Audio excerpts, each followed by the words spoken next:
You think you're working for a paycheck? You're not. You're working for permission to keep working. Every 2 weeks, the direct deposit hits, the bills get paid, the streaming services get renewed, and the cycle resets. You exchange another 40 hours of finite, non-refundable life for a number that, no matter how big it gets, never quite feels like enough. We call them careers. We call them livelihoods. But there's an older, more honest term for what they actually are: golden handcuffs. The handcuffs are made of comfort. A car payment you can almost afford. A mortgage that locks you into your zip code for 30 years. Health insurance tied to a badge you scan every morning. And the cruelest part? The more you earn, the heavier the cuffs get, because the lifestyle expands to match. So today we're going to do something different. We're not going to ask how to make more money. We're going to ask the only question that actually matters. How much do you need invested, right now, so that Wall Street pays your salary instead of your boss? Here's the trick that nobody told you in school. There's a number, and once you cross it, you never need to work again. Financial planners call it your FI number, financial independence. And the math behind it is shockingly simple. It's called the 4% rule. Back in the 1990s, a researcher named William Bengen looked at every 30-year stretch of American stock market history: the Great Depression, World War II, stagflation, the dot-com crash. He asked one question: what's the highest percentage of your portfolio you can pull out every year and never run out of money? The answer was 4%. The Trinity Study confirmed it. A portfolio split between the S&P 500 and bonds survived 95% of all 30-year retirements at that withdrawal rate. Flip that math around, and something magical happens. If 4% of your portfolio equals your annual spending, then your portfolio just needs to be 25 times that spending. You don't need $1 billion. You don't need to sell a startup. You need a multiple.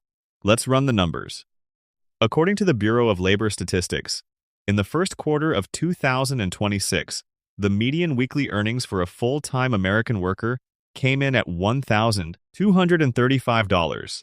Annualized, that's roughly $64,000 a year.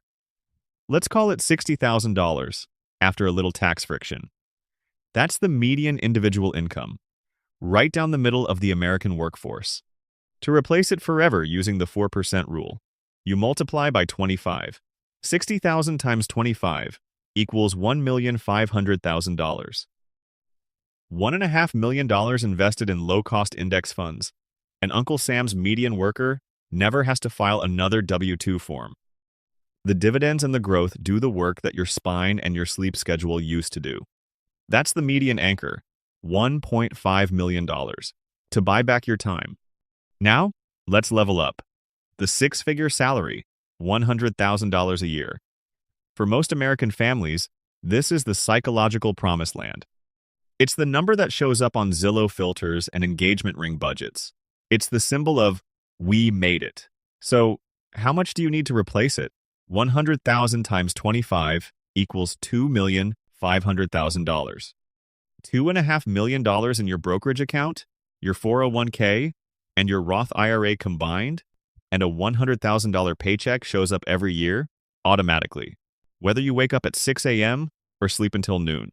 This is the level most American fire chasers actually aim for, because it represents a real, lived, middle-class lifestyle.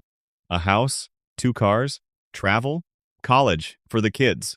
Replace this number, and you've replaced the dream, not just the median. Now we enter the territory of the high performer.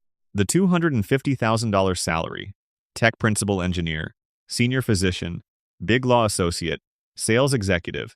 To replace this paycheck, the multiple gets brutal. 250,000 times 25 equals $6,250,000. And here's where most people get blindsided. Replacing this number is dramatically harder than replacing the median, because lifestyle creep is silent and constant.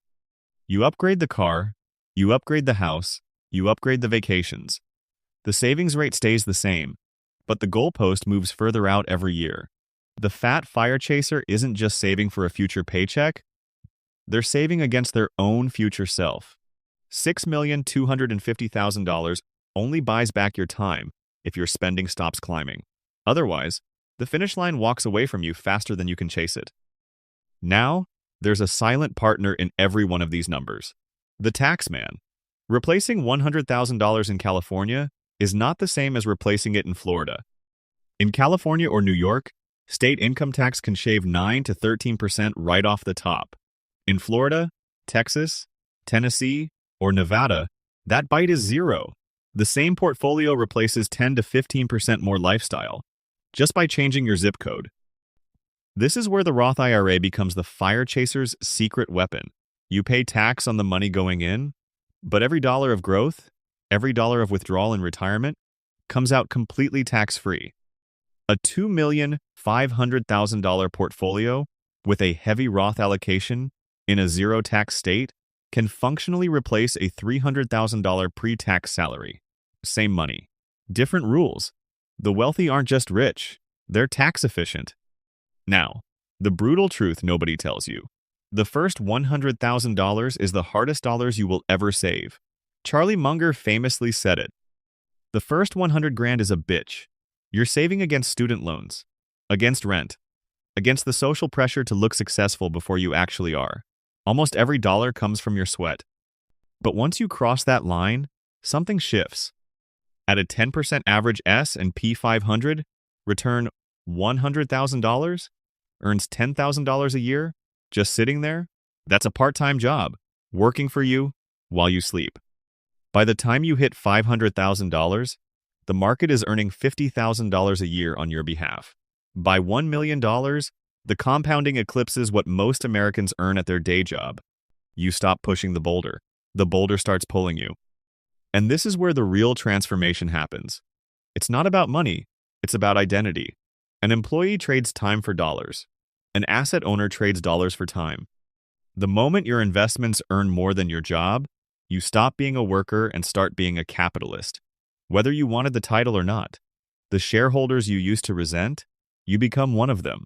Wall Street stops being the villain and starts being your employer. So here's the lesson. Salary replacement is not a race against your boss. It's not a race against the market. It's a race against your own ego. The gap between what you earn and what you spend is the only variable that matters.